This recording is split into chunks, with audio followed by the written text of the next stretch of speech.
Bəli, önəmli bir açıqlamadır ki, məhz Birləşmiş Ştatların bundan sonraki mərhələdə əsas məqsədlərindən, hədəflərindən biri də məhz budur. Hansı ki, hərbi bazaların altında yerləşən o yataqlardan, məhz dəyərli metallardan istifadə etmək məqsədidir. Lakin buna şərait yaradılacaqmı, xüsusən də məhz Birləşmiş Ştatların hərbi bazalarının yerləşdiyi ölkələr. Bu da çox maraqlıdır. Bir qədər sonra təbii ki, buna toxunacaq. Ancaq ilkin olaraq istəyirəm təqdim etdiyim xəbərlər üzərindən biraz müzakirəyə başlayaq. Həm siyasi məsələlərə toxunacaq bugünkü danışıqla bağlı. Məhz İranın Birləşmiş Ştatların təkliflərini dəyərləndirib geri bir nəticə göndərməsi, həm də ki, az öncə təqdim etdiyimiz o qrafik görüntülər, hərbi müdaxilələr, olan zərərlər və s. Bu mövzularda danışacaq. Studiyamıza qonaq dəvət etmişik. Hərbi ekspert Ramil Məmmədli bizimlədir. Xoş gəlmisiniz Ramil bəy. Xoş gününüz olsun. Təşəkkür ederim. Başlayaq ilkin olaraq bugün üçün verilən bir proqnoz var ki, müharibə bugün bitə bilər deyə. Bunlar təbii ki, rəsmi açıqlamalar deyil, xarici mediaların iddialarıdır və İran Birləşmiş Ştatların təkliflərini dəyərləndirir, xüsusən də nüvə ilə bağlı, nüvənin saflaşdırılması ilə bağlı onun qarşısına bir tələb qoymuşdu, 15 illik tələblə bağlı. İndi bunu nəzərdən keçirir və bugün geri dönüş eləyəcək və deyilənə görə bugün yekunlaşacaq artıq. Siz nə fikirdəsiniz? Mən hesab edirəm və ilk gündən də bu müharibə başladığı ilk gündən də fikrim belədir. Düşünürəm ki, və analizlər əslində bunu göstərir.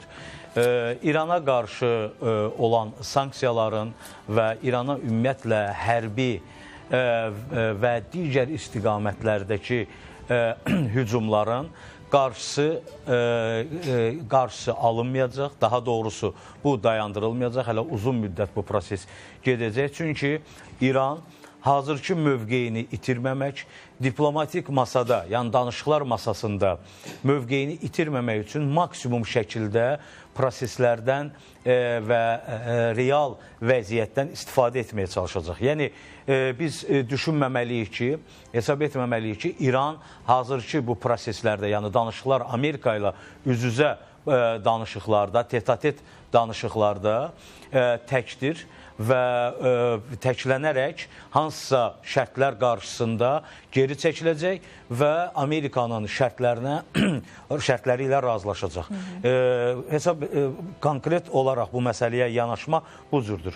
İranın hazırki mövqeyi, siyasi mövqeyi, hərbi siyasi mövqeyi və hərbi mövqeyi həm də Rusiyanın və Çinin maraqlarından və onun mövqeylərindən asılıdır və bu proses paralel gedir. Unutmaq lazım deyil ki, bir müddət əvvəl İranın Xarici İşlər Naziri Abbas Arakçı Rusiyada Rusiya prezidenti Vladimir Putin və Xarici İşlər Naziri Lavrovla görüşüb və uzun müddət bu məsələlər müzakirə olunub. Ardınca isə yəni bu günlərdə isə Çinə səfər edərək, Çinin Xarici İşlər Naziri ilə və digər rəsmi şəxsləri ilə görüşərək Çinin Amerikanın şərtləri ilə bağlı, mövqeyi ilə bağlı, təzyiq və təhdidləri ilə bağlı fikirlərini və mövqeyini öyrənib. Yəni,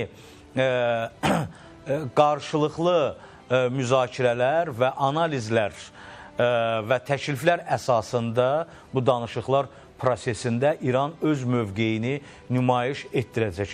Məhz buna görə də İran paralel olaraq silahlanma və ordunun komplektləşdirilməsi istiqamətində proseslərini davam etdirir. Yəni deyirsiniz ki, bu səfərin əslində məqsədi hərbi baxımdan dəstək mi almaqdır Rusiyadan həm də Çindən? Rusiya və Çindən hərbi baxımdan dəstəyin davam etdirilməsidir. Yəni əslində dəstək var bütün istiqamətlərdə, bütün texniki, hərbi texniki istiqamətlərdə. Sadəcə olaraq bu prosesi daha da genişləndirmək və uzatmaq məqsədi daşıyır. Amerika Birləşmiş Ştatları İranda və İran ətrafında, yəni yaxın şərqdə mövqeyini yenidən bərpa etmək, yenidən gücləndirmək üçün müəyyən sərt addımlar atacağı da gözləniləndir. Yəni, biz təbii ki, indi belə fikirlər səsləndirilir həm Amerika Birləşmiş Ştatlarının media resurslarında, həm Avropanın media resurslarında, Rusiyanın və Çinin ki, Amerika Birləşmiş Ştatları geri çəkilir və artıq hətta Hörmüz boğazı ilə bağlı məsələlərdə də ortaq məxrəcə gəlmək niyyətindədir. Mən isə belə düşünmürəm. Hesab edirəm ki, müəyyən bir zaman qazanaraq mövqeylərini yenidən, siyasi mövqeylərini yenidən bərpa etməyə çalışır, hərbi siyasi mövqeylərini. Siz biraz əvvəl açıqladınız, yəni monitorda da göstərilirdi. Bildirmək lazımdır ki, Amerika Birləşmiş Ştatları bu müharibədə, 40 günlük müharibədə yaxın şərqdə çox mühüm mövqeylərini itirib. Yəni hərbi və hərbi texniki mövqeylərinə böyük zərbələr dəyib və bunu bərpa etmək lazımdır. Bunun bərpa olunması üçün danışıqlar, diplomatik proseslərə gediş həyata keçirilməlidir, bu istiqamətdə addımlar atılmalıdır. Yəni danışıqlar aparılmalıdır ki, bir qədər gərginlik səngisin və Amerika Birləşmiş Ştatları ərəb ölkələrindəki mövqeylərini, hərbi mövqeylərini yenidən bərpa edə bilsin. Hansı ki, bu zərbə alan bəli, 40 günlük müharibə ərzində həm Küveyt, Birləşmiş Ərəb Əmirliyi, İordaniya, İraq ərazisində, Bəhreyndə, Səudi Ərəbistanında olan mövqeylərinə ki, hansı ki, İran çox ciddi raket zərbələri endirmişdi və sıradan çıxarılmışdı. İraqda hərbi baza, Victoria adlanan hərbi baza ümumiyyətlə boşalıb, yəni orada Amerikanın hərbi qüvvələri yoxdur. İordaniyaya geri çəkiliblər 40 günlük müharibə dövründə. Bu baxımdan Amerika Birləşmiş Ştatları təxminən bu bilirsiniz nəyə bənzəyir? Birinci İraq müharibəsi, ikinci İraq müharibəsi. Birinci İraq müharibəsində hansısa bir formada gediş etdilər, amma həmin dövrdə Səddam Hüseyin və onu dəstəkləyən qüvvələr güclü idi, bunun qarşısını aldılar. Növbəti mərhələdə isə artıq öz hədəflərinə çatdılar. Mən demək istəmirəm ki, ikinci həmlədə, yəni artıq üçüncü həmlədə 12 günlük, sonra 40 günlük, üçüncü həmlədə Amerika öz hədəfinə çatacaq İranda. Mən onu konkret olaraq demək istəmirəm. Sadəcə olaraq üçüncü həmlənin olması da ehtimallar sırasındadır. Hətta ehtimal deməyək, bu gözləniləndir. Bu Trump dövrünü əhatə etməyə bilər. Yəni Prezident Trumpın hakimiyyəti dövrü olmaya bilər. Başqa bir Amerika prezidentinin dövrü ola bilər. Amma təbii ki, bu hazırki danışıqların yekununda hansı qərar veriləcək onunla bağlıdır. Amma görünən odur ki, İran nə nüvənin zənginləşdirilməsi məsələləri ilə bağlı, nə digər strateji silahların azaldılması, məhdudlaşdırılması ilə bağlı geri çəkilmək mövqeyində, fikrində deyil. Yəni, İranın əslində bu geri çəkilməsi, deyək ki, yaxın mənzilli, orta mənzilli taktik raketlərin məhdudlaşdırılması, sıradan çıxarılması, balistik və hipersonik raketlərin məhdudlaşdırılması, sıradan çıxarılması, istehsalının dayandırılması, taktik pilotsuz uçuş aparatlarının, yəni 2000 kilometr məsafədə hədəfə hücum edə bilən pilotsuz uçuş aparatlarının istehsalının dayandırılması və olanların sıradan çıxarılması, bu əlbəttə ki, İran bundan razılaşmayacaq. Bu İranın tərk silah olunması deməkdir.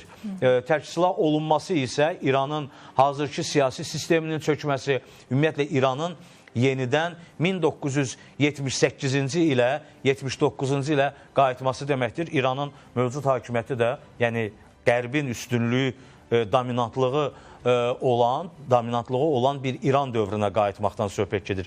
79-cu ilə qədər həmin dövrü idi. Təbii ki, İranın mövcud hakimiyyəti, siyasi sistem, belə deyək, İran dövləti bununla heç bir halda razılaşmayacaq. Bəs nüvə ilə bağlı məsələdə, çünki indiki məqamda danışıqların əsas istiqamətinin bir hörmüz, bir də nüvə ilə bağlı olacağı deyilir. Ancaq burada bildiyiniz kimi Birləşmiş Ştatların önəmli tələbləri var. Həm faiz olaraq, həm bu saflaşdırmanın müddəti olaraq 20 ilə qədər məhdudlaşdırmağı istəyir. Eyni zamanda İsfahandır, Fordodur, Natanzdır bunların ləğv olunmasını istəyir. Hətta yerin altındakı, az öncə xəbər də qeyd edirəm, müharibə bazalarının altındakı sərhədlərin bir növ araşdırılmasını da tələb eləyir. Ancaq bu qədər ağır tələblər, indiyə qədər də əslində bunlar var idi. İndi 48 saat içərisində, 24 saat içərisində bu İran Birləşmiş Ştatlara cavab verəcəyi deyilməklə. Bunlar necə nəzərdən keçir? Bunlar da bir ortaq məxrəc olacaqmı? Çox danışırıq əslində bu mövzuları, amma hər dəfə bunu irəli sürür. Hər dəfə bilirsiniz, bu o qədər aktiv, fəal, yəni proseslər gedir ki, bu İranla bağlı, İran-Amerika, İsrail münasibətlərindən, ümumiyyətlə yaxın şərqdə gedən proseslər, yəni hər gün, hər həftə yeni bir məsələlər ortaya çıxır. Ona görə də bizim bu məsələlərə münasibət bildirməyimiz, təhlil etməyimiz normaldır. Mən hesab edirəm ki, ümumiyyətlə, İranın son 300 ildə, son 200 ildə, 300 ildə ən, belə deyək, üstün dövrü ki, dünya siyasi proseslərinə təsir edir, qlobal gücə çevrilməkdədir. Belə bir vəziyyətə gəlib çıxması bu indidir. Yəni, 2010-2015-ci ildən sonraki prosesdir və bu gündür. Yəni, faktiki olaraq İranın hərbi gücü, hərbi strateji potensialı digər dövrlərdən, yəni son 2 əsrdən daha güclüdür.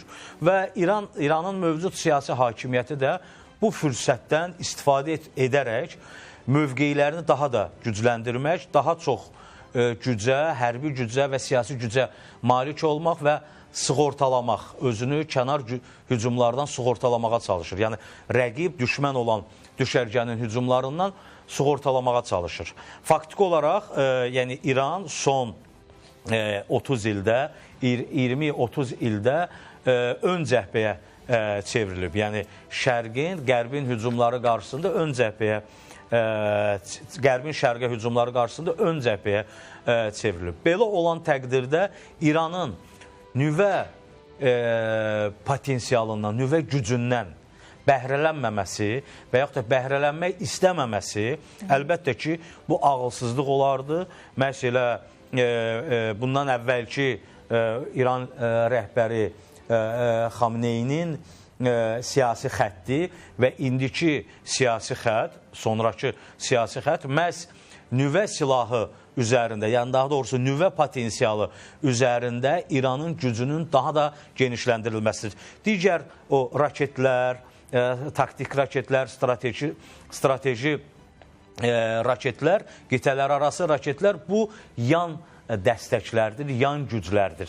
Kənar, yəni kənardan verilən güclərdir. Əsas prosesin ağırlığı nüvə ilə bağlıdır. Məhz 12 günlük müharibədə də doğru olaraq, yəni biz əgər hərbi strateji baxımdan baxsaq məsələyə, doğru olaraq Amerika Birləşmiş Ştatları İranın nüvə müəssisələrini, nüvə müəssisəsini və yaxud da nüvə laboratoriyasına zərbələr endirdilər. B-2 bombardımancı döyüş təyyarəsindən. Bu əslində 12 günlük müharibədə düzgün taktiki və strateji hücum idi, hədəf idi. Amma indi dəyişib 40 günlük müharibədə vəziyyət dəyişdi və əslində Amerika siyasi hakimiyyəti ilə hərbi hakimiyyəti arasında bu məsələdə ciddi qarşıdurmanın olduğunu da biz sonraki dövrlərdə gördük. Quru qoşunların komandanı, baş qərargah rəisi, hərbi dəniz qüvvələrinin komandanı və s. Bunlar çoxlu sayda generallar istefa verdilər və mövcud Amerika Birləşmiş Ştatlarının Trump hakimiyyəti ilə işləmək istəmədilər. Yəni, bu kampaniyada iştirak etmək istəmədilər. Bildilər ki, bunun effekti olmayacaq. Niyə? Çünki müharibənin ilk günündən müharibənin ağırlığı, strateji hədəfi düzgün seçilməmişdi. Yəni, 86-87 yaşlı ölkə rəhbəri seçilmişdi, Xamneyi seçilmişdi ki, hansı ki ondan bir ay əvvəl ölkə əhalisinin 30%, 40%, 50% hakimiyyətə qarşı aksiyalarda iştirak edirdi və hətta deyərdim ki, bir hissəsinin nifrəti və böyük qərəzi var idi Xamneyinin rəhbəri olduğu siyasi hakimiyyətə. Faktiki olaraq Amerika Birləşmiş Ştatları hücumun ağırlığını, yəni müharibənin ilkin günlərindəki ağırlığı həmin siyasi hakimiyyətə, hərbi hakimiyyətə yönəldərək, söhbət təkcə Xamneydən getmir, digər komandanlar da var idi, nazirlər falan, bunları öldürməklə faktiki olaraq elə bil İranın əhalinin nifrət etdiyi, bəyənmədiyi, devirmək istədiyi o şəxsləri sıradan çıxartdı, yeni həmin siyasi xətti dəstəkləyir, amma yeni qüvvələr ortaya gəldi ki, onların xalqa qarşı birbaşa hər hansı bir müdaxiləsi olmayıb, hər hansı bir, belə deyək, cəza proseslərində, cəza əməliyyatlarında iştirak etməyiblər böyük əksəriyyəti.